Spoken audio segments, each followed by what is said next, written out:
తేజోన్ సడన్‌గా ఇంటికొచ్చేసింది. ఏంటిది ఇంత సడన్‌గా వచ్చింది అనుకుంటే, ఏవో ఇన్‌ట్యూన్‌లో ఆఫర్‌లు పెట్టారే, పిచ్చ ఆఫర్స్ అంట. ఏది కొన్నా 40% ఆఫ్ ఉందంట. త్వరగా వచ్చేవే అంది. ఇదేంటి ఇన్‌ట్యూన్ ఎక్కడుందా అని ఆలోచిస్తున్నాను. నువ్వు అంత చించకు, అది జీఎస్ఎం మాల్‌లోనే ఉంది. మనకు చాలా దగ్గర వెళ్దాం నడు అని అయితే తీసుకెళ్ళింది. ఇంకా అక్కడికి వెళ్ళిన తర్వాత మతిపోయింది. వెళ్ళేటప్పుడు మా హస్బెండ్‌కి చెప్పాను వెళ్తాను అని.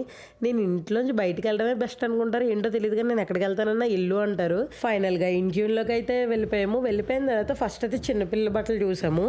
ముగ్ధకి అవి తీసుకుంటానన్నది. దాంతోపాటు మా బొడ్డగాళ్ళు ఉంటారు ట్విన్స్. వాళ్ళకి కూడా ఏదైనా మంచిగా తీసుకుందాం అని చెప్పి చూస్తున్నాం అనమాట. షర్ట్ల కలెక్షన్ అయితే బాగుంది. బట్ మేము కొంచెం లేట్‌గా వెళ్ళడం వల్ల ఏంటో జీన్సెస్ అన్నీ అయిపోయినాయి. మెన్స్ సెక్షన్ అయితే చాలా బాగుంది. ఏది టచ్ చేస్తున్నా 1000 లోపే ఉంది. ఇంకా మేము కూడా లేడీ సెక్షన్‌లోకి వెళ్ళిపోయి తెగ తిరిగేసాము. ఏది బాగుంటాయి ఏంటి అని. నిన్నెందుకు అక్క ఆపేశారంటారేమో, జస్ట్ బిల్ అడిగారు అంతే. ఇంక షాపింగ్ అయితే కంప్లీట్ అయిపోయిన తర్వాత కిందకి వెళ్ళి ఐస్ క్రీమ్ తినేసి అయితే ఇంటికి వచ్చేసాం. ఎక్కడికి వెళ్ళినా ఫుడ్ ఇంపార్టెంట్ కదా.